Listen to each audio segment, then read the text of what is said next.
Bacana então, né? Vamos ver aí em relação aos métodos que a gente tem. O primeiro método é o método do último período, como eu falei. Aí na lista de exercícios que eu deixei para vocês me entregarem na semana que vem, na letra A eu peço para vocês calcularem a previsão de demanda do produto para o mês de maio, considerando os dados dos últimos 6 meses, utilizando o método do último período.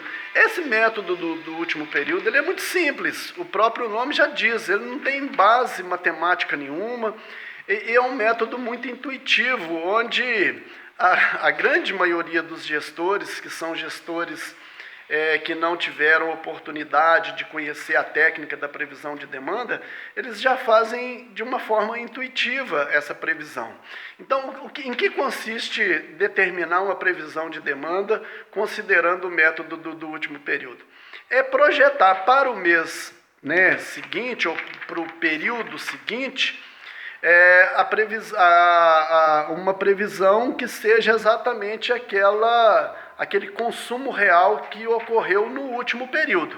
Então, quando a gente fala em período, é importante esclarecer que um período ele é uma unidade de tempo. O período pode ser o mês, o período pode ser o ano, o período pode ser uma quinzena, é sempre uma unidade de tempo. Então, no caso da lista de exercícios que eu passei para vocês, o período que a gente está considerando é um mês, a unidade de tempo mês. Por que isso? Porque o consumo ele é dado mensalmente. Então, a gente tem um histórico de consumo real, de demanda real, na unidade de tempo mês. Então, o período para a gente é um mês.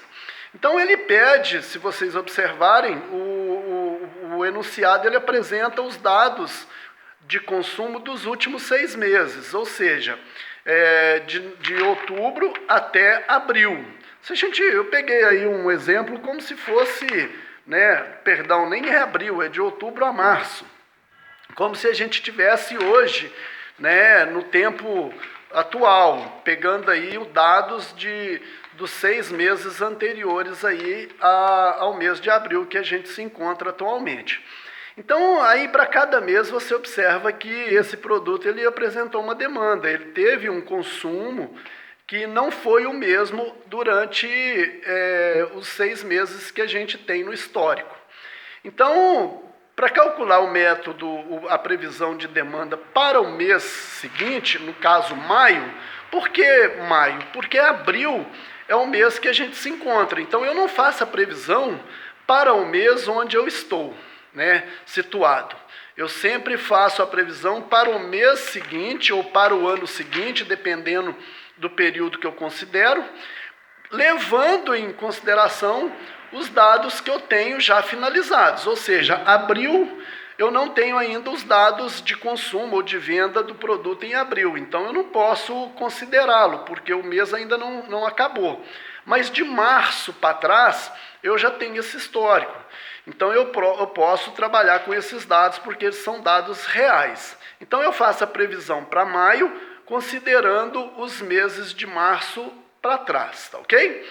Então, como o método da letra A é o método do último período, basta eu olhar o consumo do último período, ou seja, o consumo de março. Então, aquilo que o produto apresentou em termos de demanda no mês de março, eu vou considerar para o mês de maio. Então, é muito simples, a letra A, basta eu projetar para maio aquilo que aconteceu em março. Por quê? Porque março foi o último período que eu tive de informação real, ok? Na letra B, a gente vai usar o segundo método, que é o método da média móvel. Ou seja, eu também vou fazer uma previsão de demanda, só que agora vou usar um outro método, não mais o método do último período, e sim o método da média móvel. O que quer dizer essa média móvel? A média móvel nada mais é do que uma média aritmética, uma média simples, onde eu pego, eu faço a soma dos valores e divido pela quantidade de períodos que eu considerei. Então, de acordo com o enunciado, ele pede para a gente fazer o cálculo da previsão considerando os 6 meses que eu tenho. Eu poderia, por exemplo, nesse exercício, pedir para você trabalhar só com os 3 últimos meses. Ou seja, ao invés de você trabalhar com 6, você trabalharia só com 3. Mas como eu falo para você considerar os 6 meses, você precisa trabalhar com os dados de todos os 6 meses, tá ok? Então, o que a gente vai fazer no método da média simples? A gente vai somar cada mês, né, cada consumo mensal, ou seja, o consumo de outubro, o consumo de novembro, o consumo de dezembro, de janeiro, de fevereiro e março. Somo todos esses consumos e divido isso por 6. Eu vou achar um resultado que é o quê? A média dos 6 meses. Então, esse valor é o valor da previsão de demanda desse produto, considerando os últimos 6 meses. Então, o método da média móvel é bastante simples também. Basta a gente somar os consumos em cada período e dividir pela quantidade de períodos que eu considerei. Tá ok? Daqui a pouco eu volto para falar dos outros métodos. Vamos lá, abraço.